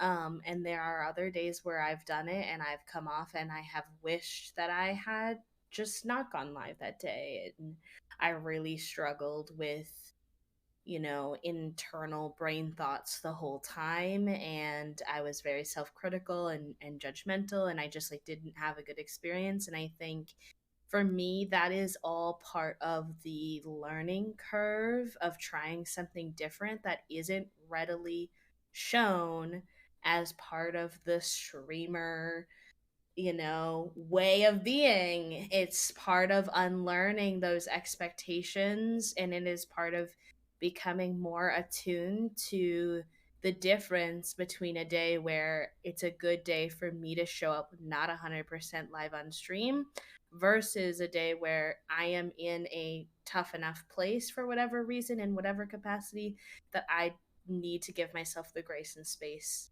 to say, no, I'm not going to be there today. And I don't always get that equation correctly. And to be honest, because brains are so fickle, I don't know that I will ever get that 100% correctly. And I don't think you should expect yourself to. And I think thank you first and foremost for sharing that. And I think it's really important to hear that for a lot of people, is that we're talking very much about streaming and relating it to labeling, related to personal labeling. But like in everyone's daily life, is that there will be times where you won't feel comfortable putting the mask on and walking out the front door. And that could be a really hard day for you, is where there are labels that you put on yourself when you walk out the door, and there are labels that you wear when you're behind the door and when you're in your own space. Because like, there's very much, I know, for a lot of people who are exploring gender identity and exploring clothing in gender identity, there's clothing that they wear outside the house and there's clothing they wear inside the house. There was a time in my life where like I really enjoy my kilt and I really enjoy the way that feels, and my gender identity has not changed. I have not thought to be not male and identify that way. But for other people, them walking outside the door with a kilt on be maybe the most euphoric thing they've ever felt. So I think it's important for us to talk about that and kind of like bring it up within this context. Is there times where you've been able to wear something or do something on stream that has made you feel really euphoric and has made your label feel like today's the day that I feel my label wholeheartedly? And like, is there also that opposite side of things where like you've done something on stream and you're like, ooh, I don't really feel my label today?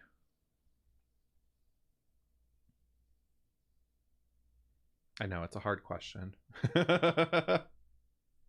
I don't have I'm very much cisgendered, and as much as I think about it, sometimes my issues with the term woman don't stem from my identity as a woman. They stem from society's placement of what a woman is. And that's a whole complicated conversation that has nothing to do with any of this. So I stick with woman as my label because it is.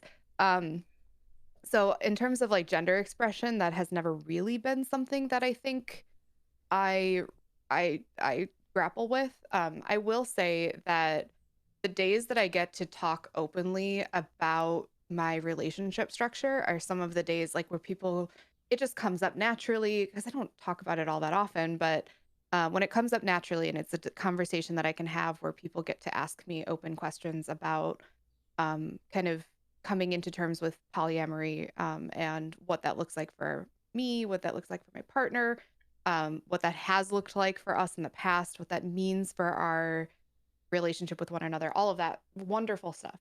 Those are days where I feel so like good about being polyamorous, because I think every other day I'm just kind of like, it's just like a thing. It's not really like a big thing. It's like not even always something that's like an active thing. But like when it comes up naturally and I get to like have conversations, because I think it's something that a lot of people, even within the queer community, don't really encounter all that often. Or maybe they are thinking about it for themselves and they have a lot of questions about it and they're looking for somebody who's been through a lot of it. All of that stuff makes me feel really good. I don't know if that's exactly the question you were asking, but No, it's 100% the question I was asking. It's talking about like labels and moments where you feel euphoric about your label and moments that you may like struggle with your label while being live. I think most of my struggles with my labels are more external. Like I get greatly uncomfortable when people make assumptions about me. That's just like me. Like it's like I always joke that I don't even really like astrology because I hate the idea that somebody could like learn a small little piece of information about me and think that they understand me. And like I'm very much that person that's like, I think I've even said it live, like I contain multitudes, how dare you boil me down to like one little thing. Which has always traditionally been my issue with labels. So it's like, it's always kind of like my struggle is, what assumptions are people making about me based on my labels, based on how I'm presenting on a particular day, based on the things that are coming out of my mouth? Because like I said earlier, I'm like very much this person that is open to changing on a daily, hourly, moment to moment basis. Like I talk about mindfulness and being in the present. Like I am in the present. I try really hard to be there. And so I am a person in flux. And I think I get uncomfortable when people think that they know me or understand me to levels where they can make assumptions about me. And I think it's a really natural thing that people are going to get to know you over time and think that they understand and think that they know it all. And that's the part that makes me go, I just don't feel good.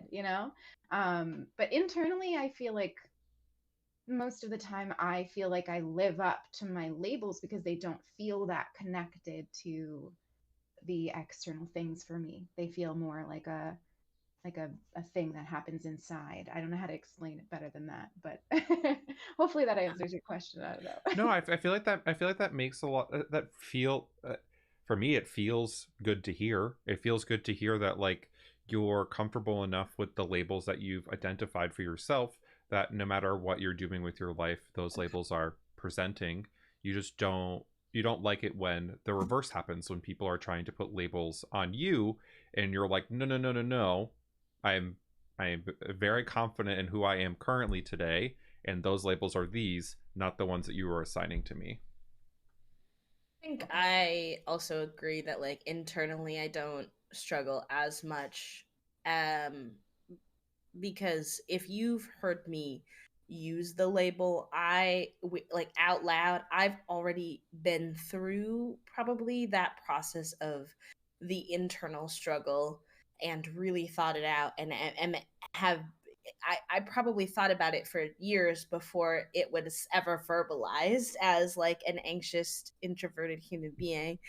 I think the place that I find it most difficult, especially, is when someone assumes that one label means the same thing for everybody. And that if they have a general understanding of what this phrase or identity label means, then they can apply that understanding to everybody who holds that label. And while labels are excellent for building community of like-minded and similar folks, I, especially as a public figure, do not speak for everybody who holds that particular identity. And I think that's a common expectation that people, they ask you a question and you're willing to answer it, and then they take that answer as if that is the answer for everyone. And that part of it feels really stressful and anxiety inducing because I'm like, I'm just telling you what my journey has looked like and my understanding has been. And similarly, sometimes I struggle a lot when within our own community, um, there is like gatekeeping that Mm-hmm. happens. Is another area where it's like really difficult for me with labels is when like there are sometimes other queer folks who are doing what I just mentioned, where they're like, this is how the label works for me. And so because it doesn't work for you like that, you're not this. You're not doing it right. You know, I didn't identify as a lesbian for a really long time because there was so much within inter-community like talk that was very exclusive, um, that made me very uncomfortable with publicly being out as a lesbian because I was afraid that those were the sentiments that I would receive anytime I would talk about my lived experiences, and they didn't line up with people's traditional expectation of what it meant to be a lesbian. And so it's similar with how hesitantly I've slowly introduced my self diagnosis of autism. I don't have a problem with it, but internally within the community, there are people who are very unkind to people who don't have a formal medical diagnosis. And I Some think people can't get a medical diagnosis, and I think people need, like, people forget that like medical insurance is something that is like a blessing and not something that everyone has. Yeah, no, Also, all what of is those the things. what is the difference between getting a medical diagnosis and not? If you live yourself, like live your life as, I have this diagnosis, I'm going to take and apply all of the things that help somebody cope. I'm not necessarily autism. For me, it's ADHD. I'm this in the same boat with ADHD where I don't have a formal diagnosis, but I treat myself as if I do, and I got to tell you that my life has improved since doing that. So what does that tell you, right? Like, So many reasons that doesn't make sense, and I can justify all of that, but I don't always want to have to justify all of that, you I know? completely And understand. I don't struggle as much with like the hateful troll who comes in and is like, you know, hateful towards me being a lesbian or hateful towards me for being autistic. But those moments where someone within our own community is engaging in that kind of gatekeeping, I think that stings a little bit differently Oh, for it me definitely and does. hits heavier. I'm curious if what you all think. Not to like take your moderation away from you, Shawn. Oh my Sorry. god, go ahead, I'm have it. just genuinely curious. You bring up like the label of lesbian and how like within the community, especially, there is like this almost like gatekeeping, right? That happens where it means one thing and then it doesn't. It's not applicable. I felt that way with bisexual, which is why I started going by pansexual, and then I felt like I don't care. So I stopped using all of those labels because when I was a young warthog, bisexual, there was like the gender understanding that we have today just simply was not as widely available. And I certainly grew up like not in a space where that even was an option. Like that was not a thing that I had heard of even remotely. So bisexual was very much men and women. And I, as I grew up, learned that that wasn't really what was applicable to me, did not care, like the wine, not the label kind of idea. And so I started using pansexual, but then kind of similar to Lilas's idea of like academia kind of coming into my own identity, I was like, I hate that this label even exists because like, what is even the point of it? And, all of that kind of happened. And I have now disintegrated into, I like queer because it just feels Exists. fine. It just Yeah, I exists, just and you am don't have to fine. worry about it. You don't have to define Anyway, it if no one all of asks. this to say, I'm curious what you think of like the generational divide with labels and like how language basically is failing us, I think is what's happening, where we have this like kind of post understand, like we have this understanding that like has not evolved with us, I guess. And so, or like maybe it has for some people, but not for other people. And is that really where, is it just language failing us? Is that where the divide is coming from? I see it as queer people struggling to include non-binary people in their definitions. I mean, like to be really really forward about it. It's like, I think some queer people, yeah. oh yeah. I'm not blanketing everyone, but like very much so. A lot of the arguments that I see around people and labels is like, how do I include but not include non-binary people? Mhm. And it's like, well, in my definition of bisexuality, I am including them, but in someone else's definition, they're saying no, that's pansexual. You're That's telling not me bisexual. that's exactly the reason that I didn't go back to bisexual, because I was like, I don't need somebody to maybe think that I am treating this differently, or that I am only attracted to two genders, or whatever it is. Anyway, I'm curious. I Way that think I some. Oh, go you go ahead, ahead, B. Lilith. Go. You know you go. Mm, I, I think language isn't failing us per se as much as people similar to queerness and labels, right? People see language as much more strict than it is, where it is actually much more fluid and ever changing.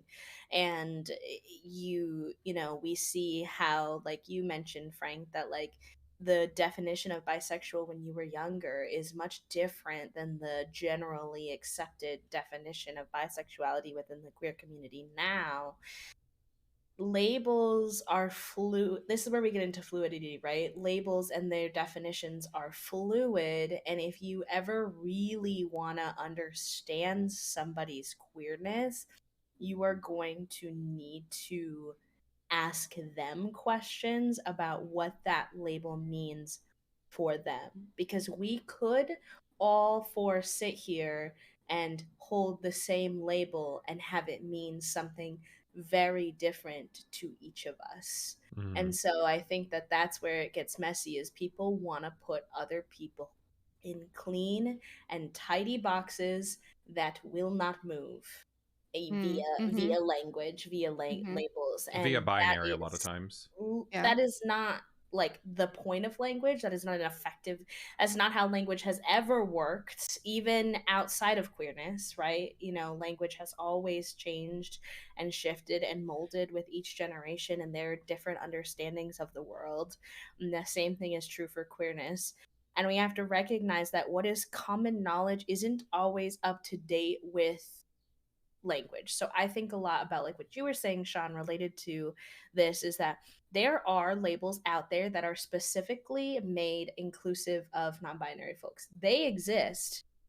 They're not commonplace, right? Mhm. So there are labels specifically for folks who are non-binary, who are attracted only to non-binary folks and femmes. There are labels out there that exist for non-binary folks who are only attracted to masculine folks. All of those, but we call them micro labels, and they're not readily understood, right? So for a lot of us, we may know this word like trixic or whatever, that like we know that's technically more accurate, but day to day we might not feel comfortable walking around the world and answering someone's question of like, in what capacity are you queer, by saying that word, because then I have to sit and explain that to you in more Every depth single time, and that's like the worst every part. single Like, you time. don't like when labels are not common, when labels are not common spoken like words, it's Mhm. so much harder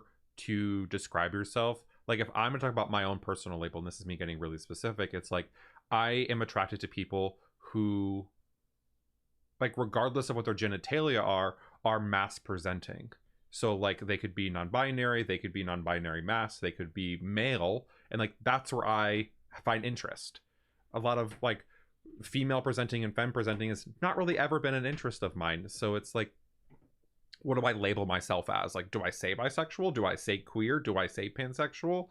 Because like, what are people going to be comfortable enough labeling me with that label for me to label myself, to not have to go into that long detail every single time I want to talk about my own queerness? Because also, when is it relevant?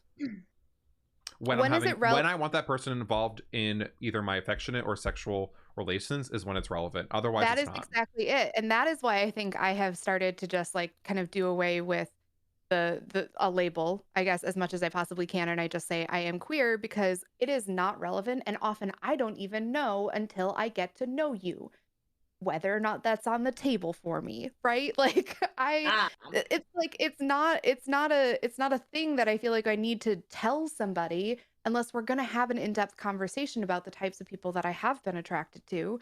And that's really what it is have been attracted to, my history of it, because anything could happen in the future. For me personally, it is the full spectrum is a lot of who I have been attracted to. I've been attracted to very masculine, burly, large men with like beards and, like very masculine energy. I have also been attracted to tiny little pixie ladies. So like, and literally everything in between. So when is it relevant to talk about it? Like one-on-one. And I think that's right. the hard thing is like So people when want a label because they Mhm. want to find connection and they want to find community. Yes. And that's like the real important thing is like labels are a way that people can find community and can find space. We all use the queer tag on Twitch because it's very easy for people to know that they have a safe space and know that other people are going to understand, for the most part, the words that come out of their mouth and the words that they type into chat. So it's hard for someone like myself to where it's like, I don't need to go into my sexual history. I don't need to talk about what genitalia I'm interested in and what genitalia I'm not interested in. Like, you don't really need to know that, but like Kevin, my partner, does, because like that's conversations that him and I have, but like not conversations that I really want to have like in the public space, in the public realm. That doesn't help Mhm. anyone. Mhm. also recognizing that there aren't labels that effectively cover everything, even within micro labels, and that is valid as well. And you're working with the best words that you have to explain it at this time, right? I So also I also feel like this like concept of, especially when we kind of get into like micro labels and like kind of like the nuance of what language is, starts to be a lot less accessible, and it starts to be like rooted in academia, which is rooted in whiteness. And it's like this very like white concept, I think, for me personally anyway. And like I feel like that is like a, I don't know. Again, like maybe this is something that you want to talk about too, Lilis, but like when I started like looking at labels and I started to like say like, oh yeah, that one kind of fits. Right? When I say I'm omnisexual for a day, it's because I like looked at it and I was like, oh, that one kind of makes sense and it feels right. But like it is so nuancely different from other labels that I was like, who cares at this point? I certainly don't. So I don't need this in my life. I don't need academia to come into my sexuality. And I at that point really started to kind of be like, I guess pansexual if you're going to make me force a label, you know? Yeah, I think, even just recently, I think I was actually watching this channel. I think there was a panel on this channel. And there was a conversation about the differences between bisexual and pansexual. And somebody on the panel did not know that bisexual is actually encompassing more than just the gender binary. And I thought of that as such a wonderful example of what you're saying right now, Frank, because of course, bisexual was broken up to include more genders and expressions, but that happened in a lot of Years. in very like over time, but also like in the academy, certainly in like activist spaces too, but like very online, which not everyone yeah, has access to. yeah. And I think that like to many people, especially people that maybe we're having conversations with where we are like trying to like limit how much educating we're having to do, to many people they're going to see bisexual and they're going to think of the gender binary because it literally has the word bi in it. So like it makes sense, Mhm. and I think that like a lot of these like very nuanced conversations, especially these like micro labels, things like that, they're happening in spaces that not everybody has access to. Mm-hmm. And they, queer, I mean, you wanted to talk about queer theory like that. It's opened up over time as academia is starting to very slowly become less white. But it's rooted in Rooted. Yeah. Freud, Foucault, like cis white men, maybe some of them were gay, like that, like there's not a lot going on there in terms of diversity, like so like it's fundamentally flawed in that way. Like a lot of the language we have and we still use is rooted in like flawed perspectives, like one perspective that not everybody had access to. And so like I don't know, like going back to language, like I look at it always as imperfect. You know, we're dealing with like words that like have evolved over time. You know, for my own personal decision with my pronouns, I thought about using neopronouns. I thought, you know, when I'm considering things for myself, and for me, with my labels, with my pronouns, I go for the words that I think are most, the word maybe isn't accessible, but that's the word that's coming out in my brain right now. Like the words that are used the most. And you know why? Like, frankly, is because like going back to it, like I don't want to use all my energy. I like to save it for like my walks and like cuddling my cat. Like you know, I want to use like the things that like most people can roll off their tongue, and then just deal with the fact that like if I am going to put my energy into something, it's going to be teaching people that like their understanding of a label is probably too narrow and that they need to open it up for more expression. And that's like how I look at language. But I know that like I know many people, friends that love to like really minutely, you know, figure out their identity and have that attached to language. And that's so valid.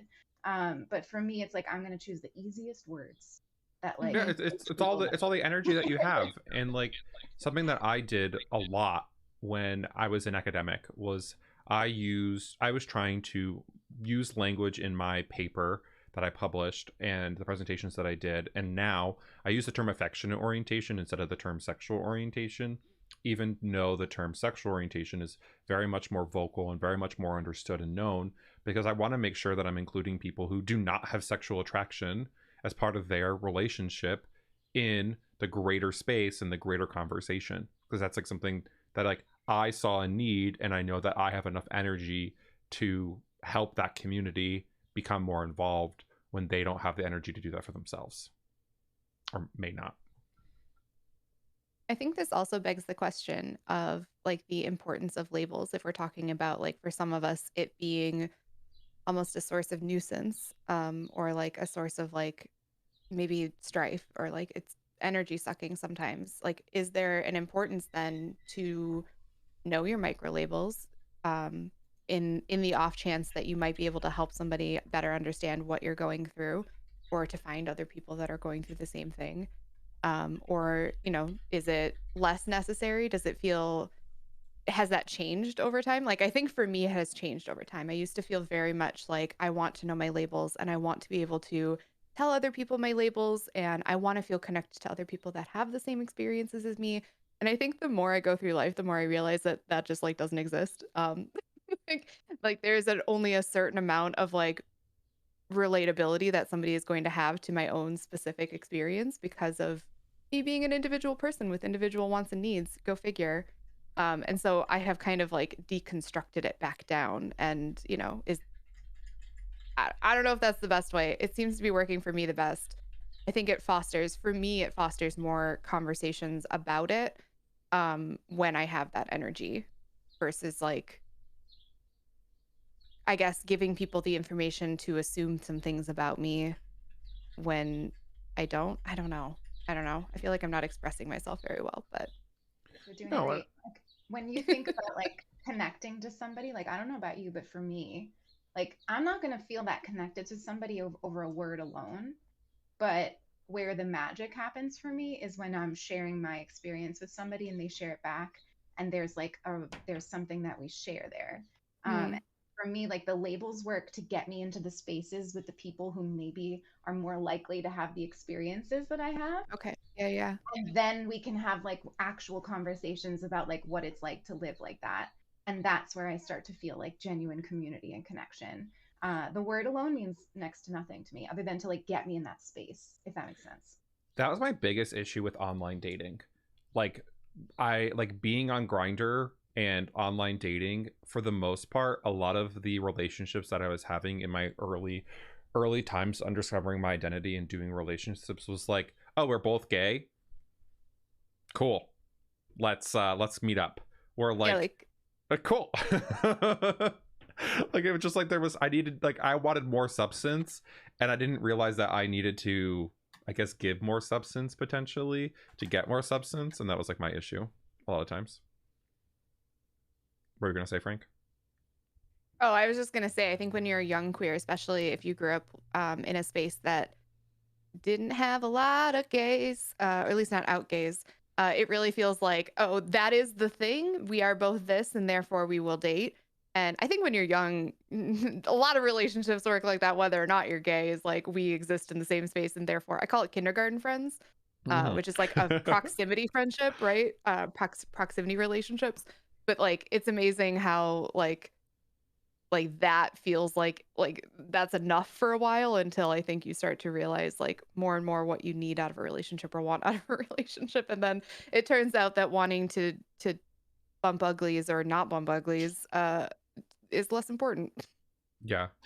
I I think think oh, go ahead. I think like I enjoy having an understanding of my whatever you want. I don't know if I love the term micro labels, but it's what people understand in terms of more niche Mm-hmm. labels. Mm-hmm. I like having an understanding of them for the opportunity to connect with other people when I make that choice. You know, I often, and this is for me, I would not want to apply this to someone else, but I frequently, sometimes the sass I get from like conservative folks is that we're like too sensitive. If someone were to like misgender me, that I would just like crumble. And I'm like, besties, that's simply not true. Like, and if it is for somebody, so 100% valid. But what I try to explain to people in my life who have good intentions, who sometimes think that, you know, I don't know how to describe what I'm saying super well, but like I try to explain to them is that understanding me and being willing to respect me and my labels and us potentially opening up a dialogue of what my experiences have been and what labels I use and why is simply a way for us to connect on a deeper level. We can exist with you knowing very little about my micro labels and about the nitty gritty of my identity. But if you would like to establish a deeper relationship, whether romantic, sexual, platonic, or otherwise, we're going to have to open up these conversations. And that is a choice that we either do or do not make together. Do you think that there's a label that you wish more queer people knew the definition of, that maybe either gets misused frequently or does not get used enough? Asexuality in every single label under that umbrella. I think Most of the letting time. people know that asexuality is an umbrella, that's like news to a lot of people. I think it's hard enough getting people to realize that asexuality is a valid thing. It's like I completely invalidated constantly. Yeah. Yeah, I see people who identify as ace who incorrectly define aceness to other people as related to the to sexual act. So even Mm. within the ace community, I hear people often say things like it, you know, I have no interest in sex, so I'm ace. And I'm like, that's not the definition of aceness. Ace is whether or not you have sexual attraction to other people. There are people who are ace who have sexual interactions and like it and want to and enjoy it, perhaps. And so I think there's this common misperception that happens both within and outside of the ace community that really gets quite goofy. No, and I I think that agree. I really much agree. Where like I had a friend growing up, she used the term like demi all the time because she didn't really know enough about her own transness and was like, I don't want that part touched because that part is not what I want. So use that term because that's what like felt good for her. But as she grew older, she was like, oh, maybe that term doesn't really work, but the term trans works a lot better for me. And now I understand why I didn't want it touched.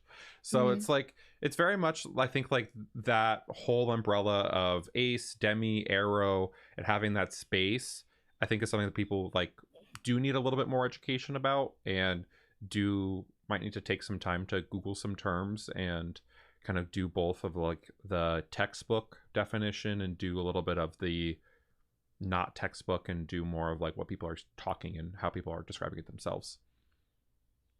Lilas, is there any terms that you wish people knew more of or had the definition of that you hear? I mean, I can't think of a specific term right now other than what's already been said, but I think it kind of just goes back to that idea that like so much of our language is so flawed. Like the word asexual, I understand how people think that it means simply a person who doesn't want to have sex, like the word aromantic. And of course those words have like evolved now, like a lot more time, like a lot more often you're hearing people say ace, arrow, because those words are shorter, but they're also less descriptive of this like limited idea of what that can be. And you know, I think I would, more than like a specific term, I think I would just want people to realize that like we're dealing with words that are not perfect, and they have all of them, many of them, I would say, turned into some form of an umbrella. Almost every single one I can think of has turned into some form of an umbrella. And I think that that's like the more critical thing that I would want people to know.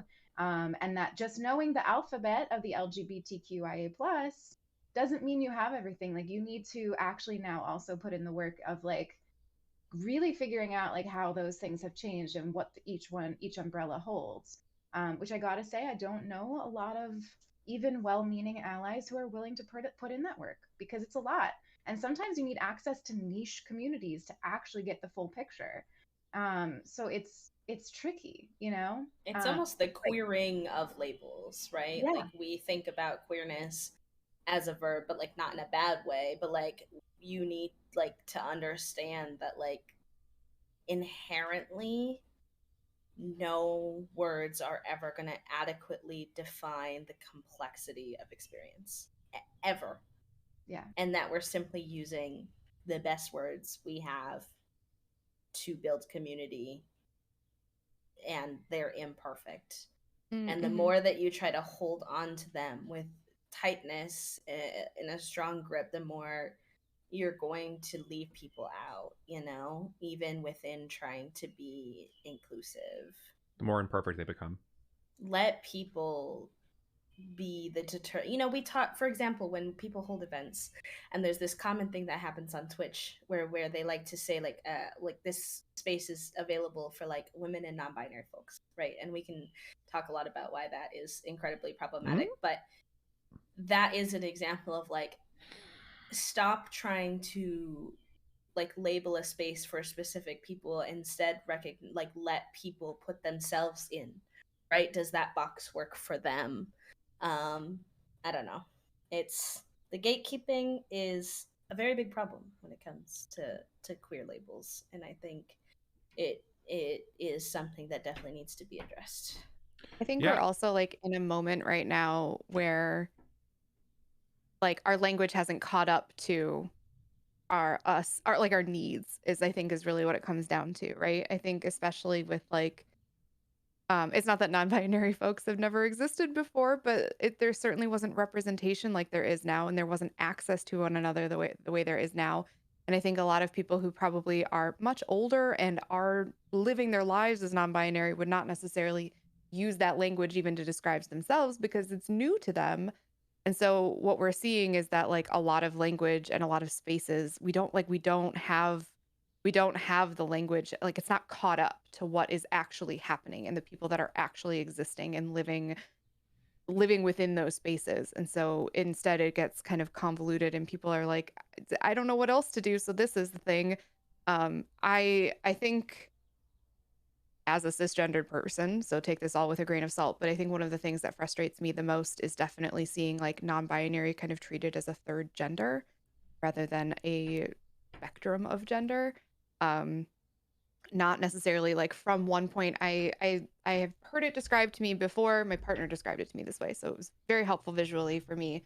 So maybe it will be for all of you, but basically like we're all in a sphere and man here, woman here. Everything else is what we don't currently have language for, so we've decided is non-binary. And like that's like 1 point within a sphere of points, right? 1 point being woman, 1 point being man, and yet so like, you know, what they are as non-binary is not the same thing as B, is not the same thing as, like, they're not the same, and yet you all use the same label. And like that is, I think, one of those places where language is failing us, right? We don't have another term to describe what gender expression is and what we've come to know gender expression as, or what gender is, and what, like, we don't have names for every single one of those. And I suppose y'all could all come up with your own, but that seems like a lot of work then to describe to everybody else. I think that's why we always see those memes. I see them on TikTok constantly that are like, I'm a man in the same way that Kermit the Frog is a man. I'm just a little you know, like we all kind of like do these little silly memes to be like, this is kind of how I'm going to describe my sexuality, my gender going forward, because it is a place in which we don't have language anymore. Like it just is all kind of breaking down for us, or it hasn't caught up yet, I think is the better way to say that. I think this is like, I think the spot where we're at currently is a great way for us to kind of segment into what you folks are currently doing this month and what your plans are this month with Pride, and how people and where people can find you if they want to talk to you more about your labels, or want to talk more about what work you're doing and getting a little bit more education from your background. Frank, do you want to start with what you're up to this month? Sure. I am actually participating in a queer Dead by Daylight tournament this weekend. I think that's Sunday. So I'll be surviving with some friends in a really memey way, and really excited for that. I think we're all going to be live, but you can find it on Hydro's channel if you want to see like the commentators.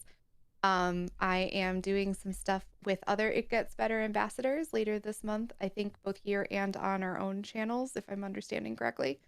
But mostly you can find me over at twitch.tv/FrankthePegasus. I'm going to be doing, this is an announcement to anybody who's not paying, you know, this is new to everybody. But I'm going to be holding a queer prom later this month on my Animal Crossing island, which I'm very excited for. Oh. So feel free to come on by. We're decorating for it right now, which is super fun. Lilas, what about yourself? What are you up to this month, and what can you talk to us about? Yeah, so I mean, I think for me, the biggest thing that I want to do is be like as present as I can and celebrating as much queer joy as I can. That's my like one and only goal for the month. But I'm gearing up for this next week, starting on Friday. I'm going to be featured by Twitch all week on the front page, which is exciting. And also raising money for It Gets Better project for a full week, which, you know, obviously I think is a cause really close to many of our hearts now. And I'm going to be doing a variety of things, from crowd control Stardew Valley, which I'm really excited about. Oh, where, God. Like, I get to, like, decide what I'm doing, to continuing my Sapphic Sims Not So Very challenge, which has been a lot of fun. I really like storytelling through The Sims. So yeah, I've got a lot going on this month. I'll be live extra, hoping to preserve my energy too, though. And I'll be roller skating off Twitch to keep myself happy. Perfect. B, what are you up to this month, and what are some things you can talk about? Yeah, I mean, for the most part, I'm attempting to keep my Pride as pretty much chill and regular as possible. Last year, I really overdid it and tried to sign up for anything and everything on my first Pride month as a Twitch creator. And I think recognizing that I just get to like exist as a queer person and continue to have the wonderful queer conversations that we have every single month throughout the year is enough. But a couple of small special things that we got going on. So on Thursday, I'll be live here on the It Gets Better channel with my partner Toasty, having a conversation about trans relationships. And then later this month, for the last 2 weeks of the month, from the 15th to the 30th, I helped organize, Sims Pride 2022. We are building a Sims 4 Legacy Challenge, where every generation is built off of a different queer identity, and raising funds for the It Gets Better program throughout that process of launching and sharing that to the internet. So those are the two projects I let myself and this sign up for Pride Month. But other than that, we're just being queer lads like we always are. Over on my channel, twitch.tv/QueerlyBee, and all my other social media platforms. Perfect. So folks, if you're not already following them, all of their Twitch links have been in chat, and additionally any other social media that's associated. It's probably just their name in some way, and if you Google their name, you'll probably find where you could find them on social media across the internet. Last but not least, I'm Shawn, and on Twitch this month we have a couple things going on. I'm working with NZXT, taking over their social media for a week, which I'm super excited about, and talking about queerness with them. They have been super great to just like see a company buckle down and call people's BS out whenever they are being microaggressing and being homophobic to people on social media, which I've been loving being a part of and being involved in. I'll be doing a charity stream at the end of the month for It Gets Better, which I'm super excited about. I have a sponsor that is doubling our donations for the charity stream, which I cannot wait to announce. And all month long, we're just playing one of my favorite games, Kingdom Hearts, which brought out all the queerness in me in my lifetime, and it's bringing out it again. So I can't wait to do more of that. Folks, if you have the time and have the energy or the money, and you want to either share the donation link for It Gets Better, you can do so using that link right there in chat. You can also do that by just sharing it. Sharing it to someone else is 100% free and allows us to get the message out and still get some more information out. What we're going to do now is we are going to move into our segment of the stream where we are ending, but we're not ending on a bad note. We're ending on a high note. We're going to be sending a raid over to another creator who's a part of the It Gets Better campaign, who's currently live today. Joopy. And we're going to go see Joopy. So if you folks want to join us for that, you can use any queer emotes in chat. You can use any of our emotes from this channel, or any of the emotes that Twitch has provided, or just anything to share pride and share joy as much as possible. Again, I do want to thank all three of you for joining me today. I love this conversation. I loved having this conversation. I can't wait to have more of these conversations in smaller sections and larger sections and anywhere across the internet. So let's... Thank you so much. I don't. for having us. Oh my god, always. I don't think I can actually send the raid. I can just start the raid. So I don't know. I think we just have to awkwardly wait for the counter to go down. So we're going to move over to the ending screen. And I hope you folks can find all of us on our own channels. And we'll get you back around soon in a month for myself. Goodbye, everyone. Bye.